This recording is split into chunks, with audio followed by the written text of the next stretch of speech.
Live update லைவில் சௌந்தர்யா சொல்கிறாங்க, நான் இன்னும் ஒரு கேமில் கூட ஜெயிக்கலை, அது வந்து எனக்கு மனவேதனையாக இருக்குது அப்படின்னு சொல்கிறாங்க. அது என்ன அப்படின்னு சொல்லி பார்க்கலாம். லைவில் வந்து ரயான், ஜெஃப்ரி, சௌந்தர்யா 3 பேர் பேசுகிறாங்க. அப்போ ஜெஃப்ரி வந்து சொல்கிறான், இந்த மாதிரி இந்த கேப்டன்சி டாஸ்கில் நான் வந்து ரொம்ப இதாக வந்து தோத்துட்டேன், எனக்கு அது வந்து ரொம்ப கஷ்டமாக இருக்குச்சே, இவ்வளோ தூரம் நான் வந்து தோத்துட்டேனே அப்படின்னு சொன்னாவே அடுத்து சொல்கிறேன், இந்த மாதிரி நான் வந்து எந்த டாஸ்க்கையும் ஜெயிச்சதே இல்லை, ஆரம்பத்துலேருந்து எடுத்துக்கிட்டிங்கனாலும் எந்த டாஸ்க்கையும் நான் வந்து ஜெயிச்சதே இல்லை, ஆனால் 100% நான் எஃபர்ட்டை போடுவேன், ஆனால் ஜெயிச்சதே இல்லை அப்படிங்கிற மாதிரி அவன் ஒரு பக்கம் ஃபீல் பண்ணுறான்.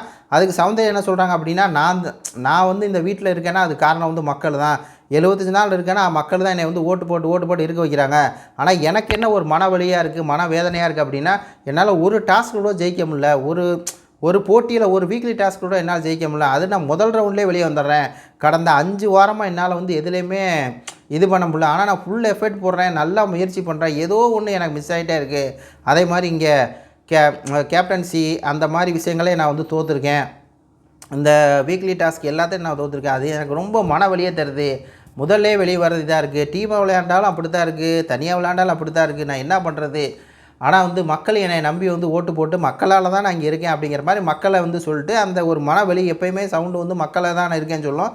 ரெண்டாவது அந்த மனவலி வந்து சௌந்தர்யாவுக்கு வந்து இருக்குது, அந்த குற்ற உணர்ச்சி இருக்குது, அதுக்கு நம்ம என்ன சொல்கிறோம் அப்படின்னா, அப்போல்லாம் நீங்கள் வந்து ஒரு வேதனையோ குற்ற உணர்ச்சியோ அதெல்லாம் எதுவுமே தேவையில்ல, கண்டென்ட் கொடுத்தது நீங்கள் தான், டாஸ்க் விளையாண்டு தான் வந்து கண்டென்ட் இதாக இருக்கணும், பிக் பாஸ் டைட்டில் வின்னர் ஆகணும்னு அவசியம் இல்லை, கண்டென்ட் தான் மேட்ரு.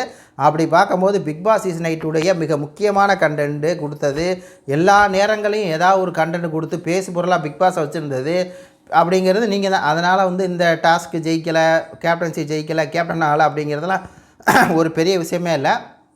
ஏன்னா போன சீசன் டைட்டில் வின்னர் ஒருத்தவங்க இருந்தாங்க, அவங்களும் ஒரு தடவை கூட கேப்டனே ஆகலை. நீங்களாவது வந்து எல்லாத்துலேயும் எஃபர்ட்டை போட்டு முடிஞ்ச வரையும் வந்து பார்த்திங்கன்னா ஹார்ட் ஒர்க் வந்து பண்ணுவீங்க. அப்படிலாம் பார்க்கும்போது அதெல்லாம் ஃபீலிங்லாம் தேவையில்லை அப்படிங்கிற மாதிரி தான் இருக்குது. உங்கள் கருத்துக்களை வந்து சொல்லுங்கள். நன்றி, வணக்கம்.